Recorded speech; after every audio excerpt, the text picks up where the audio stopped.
Texans training camp is approaching fast, so let's take a look at 3 position battles that are high interest going into training camp. To throw the punches on. He floats one wide open, and there he goes. Tagged down for a Texan touchdown.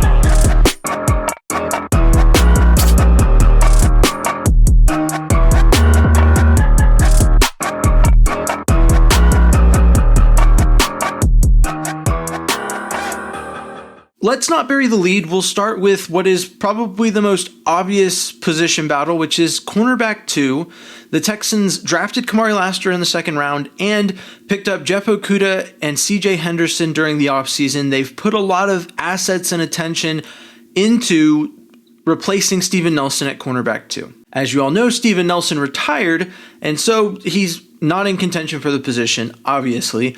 So that leaves Lassiter, who Caserio spoke to as being a slot option post-draft, and 2 former top 10 picks that should have probably been better than they were and could probably get better under DeMeco Ryans' defensive tutelage. In my mind, the clear, I don't want to say front runner, I don't know if there's a clear front runner, but the person who I foresee taking the position is probably Jeff Okudah.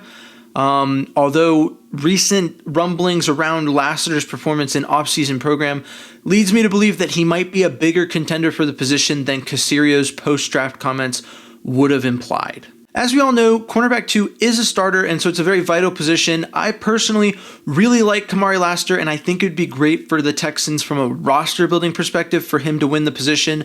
But as it stands, my default is to say that Jeff Okudah is the front runner for now, but I'm interested to see how this position battle plays out. Up next is left guard. Left guard is a position that has been of high contention, really the whole offensive line in some people's eyes, although I will tell you personally that the rest of the offensive line is very well set outside of the instability around whether or not the Texans are going to play Titus Howard where he belongs at right tackle or not.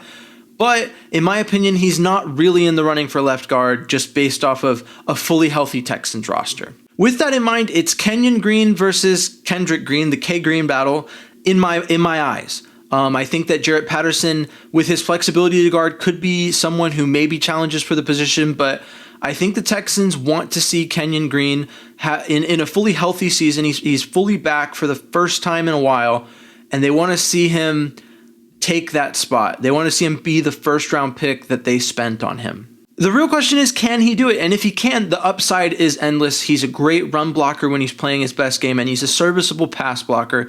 So ideally, it's Kenyon Green, but I also think, even though it was a small sample size, which is the case with the depth last season that stepped up and why the Texans offensive line was able to perform at least serviceably with as many injuries as it dealt with, but in a short sample size, Kendrick Green showed something that I think gives us reason to believe that that position's not as bad off as it could be if it was just, counting on Kenyon Green to be what we know he can be. So with that position battle, I think the incumbent is Kenyon Green, and we'll see if Kendrick can take it or if Kenyon can show up and be who we know he's capable of being. The last position battle is tough because I don't really know if it's a position battle, and I've never really spoken at length about it because it doesn't really fit the script of what that is.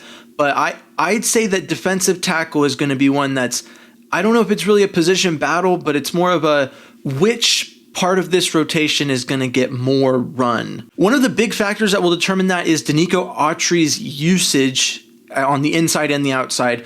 I've seen numerous outlets mix up which one he is primarily between defensive tackle and edge.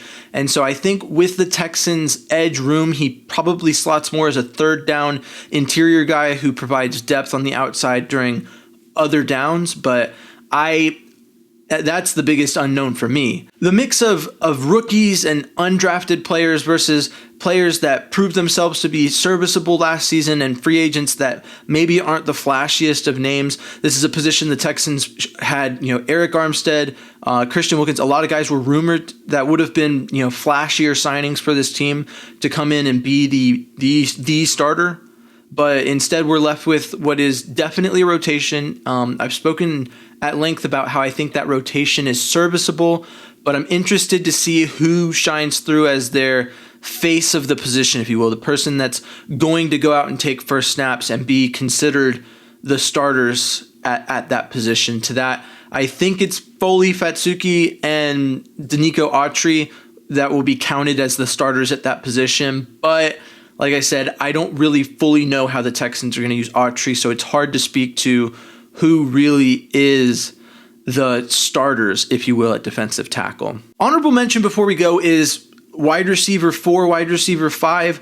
I've spoken at length about this between Noah Brown, John Mechie. There's a lot of factors that go on around that. Is John Mechie really fully back like it's been said this offseason? This is really going to be the first season since he was drafted that, at least from what I'm hearing from CJ Stroud and others around the organization, he will be at full strength, and we'll see the John Mechie that was doing the crane at Alabama. So I'm excited to see that. If he is at full strength, I think that Noah Brown might get a run for his money for wide receiver 4. But honestly, it's not really a position battle that's that interesting, because at the end of the day, regardless of which one is which in that, wide receiver 4, wide receiver 5, that's a good position to be in. That wide receiver room is so incredibly stacked. And I can't wait to see him take the field. Thanks for tuning into this Bullpen Bit. I have been James Roy, and if you like the Texans and you're looking for a Texans podcast, this is the Bullpen, and you are here, so you might as well subscribe on Spotify, Apple Music, wherever you consume podcasts audio-wise, or you can subscribe on YouTube if you watch podcasts. Thanks for watching, and as always, stay classy, Houston, and vamos Texans. Thanks for tuning into The Bullpen, a Texans podcast, part of the Fans First Sports Network. Please like, comment, subscribe, and follow along for more Texans talk from The Bullpen.